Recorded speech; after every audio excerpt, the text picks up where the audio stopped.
it's Sam, and I'm talking about the month of October in a few minutes, trying to condense all the important energies into a few minutes. One of the things you want to also look at is I have a couple web classes that you can get, especially one that is talking about the end of the year 2021 and the most important astrology shifts toward the end of the year. Go ahead, there's a link up here to click, a pop-up, a card as they call it. Click that and register. It's free. It's going to really help you. Let's get to October 2021. First, we have Venus going into Scorpio, which is a pretty emotional, passionate, maybe even jealous projection kind of placement. Now, it's been in Libra for pretty much all of September. So moving into Scorpio, we're going to feel the shift. Of course, while Venus was in Libra, we were operating with more diplomacy, more willingness to compromise with others and actually feel good about it.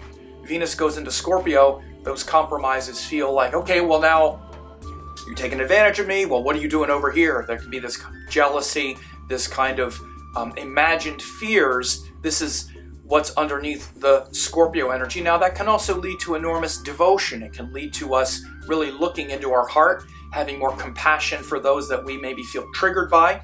But we are going to be dealing with that intense Venus in Scorpio for October. So watch that in your relationships and your situations in life where you're interacting with others through mutual benefit. That could also include business relationships where there's a give and take.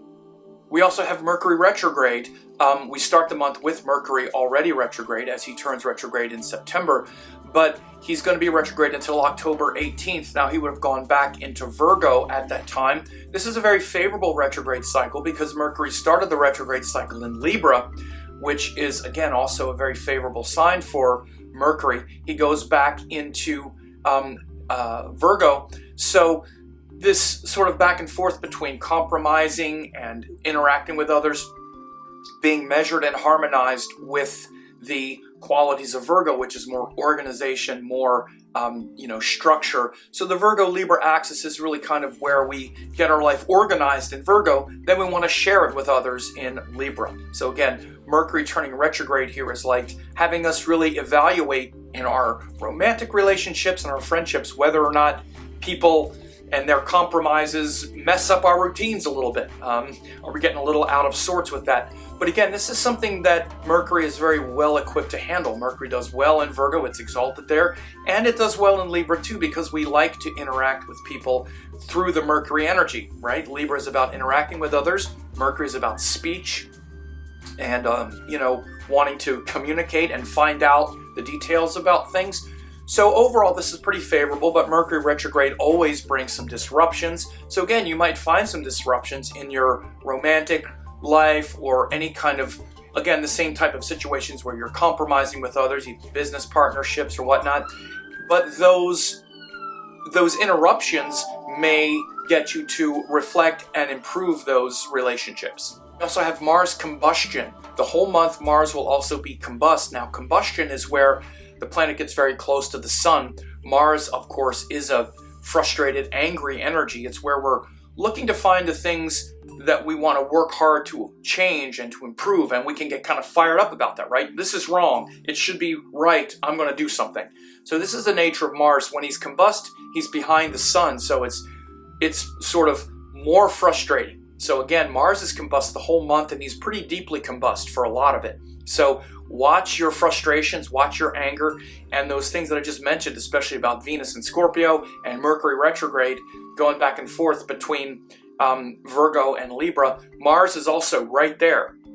So this flashpoint, this frustration, especially around other people and all the energy and effort they require to get along with, this could be pretty important. So you want to be very careful with that frustration and channel it into discipline. Mars is also the planet of discipline, which means your daily routines, your habits, do the things that you know are right rather than try to inflict that on others, right? Make sure that you're as strong as you can be before you start arguing with others about what they should be doing to be stronger, for example. So again, your yoga practice, your spiritual practice, getting up early, eating the right foods, making yourself strong and putting your own principles into practice rather than hassling others because they're not being principled or right about things. We also have the sun is going to be debilitated in Libra starting October 17th and then for the rest of the month. So again, around the middle of the month, October 17th, the sun goes into Libra. Now this is where it's in its debilitated sign.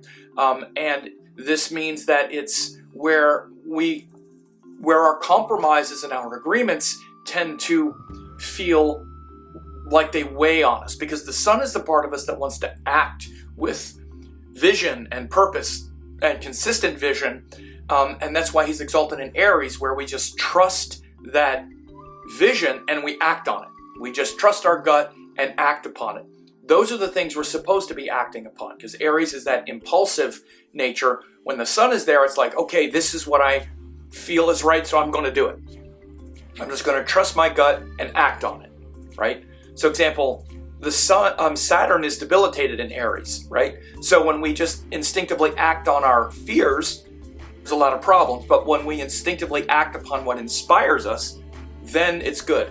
But in this case, it's completely opposite. The sun is in Libra. So he's like, well, is it okay if I'm powerful? Is it okay if I shine? It's not going to upset you too much if I'm powerful and bright, will it?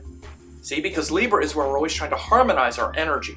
And the sun is not that kind of thing. The sun doesn't want permission to shine brightly. It's just saying, here I am, big, bold, shining me. And in Libra, it's like, that's okay with you, isn't it? So notice this. But the power here is that it can bring humility. If you already have a powerful sun in your natal chart, you may tend to overdo it at times. So when it goes through Libra, it allows us to really connect that big vision and purpose with others in a more skillful way.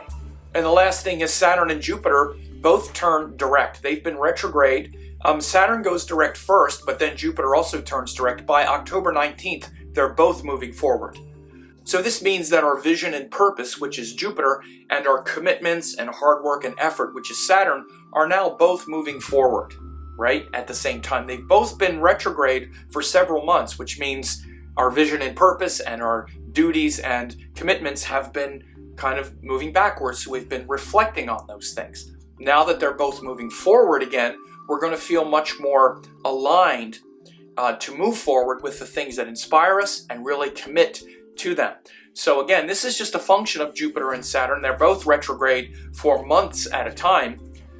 As much as people talk about Mercury retrograde, Saturn and Jupiter retrograde are in some ways maybe a little more important in the sense, especially of where we're going in our life, because we're always reflecting on what we're really committed to. This is shown by Saturn being retrograde almost half the time, and Jupiter is retrograde about a quarter of the time, because we're always reevaluating whether or not our beliefs make sense, whether or not we're putting them into practice correctly. So both of these things will be moving forward after October 19th. There you have it, October 2021. Again, make sure to get that end of the year 2021 astrology web class. It's free. It's going to really help you understand what awaits between now and the end of 2021.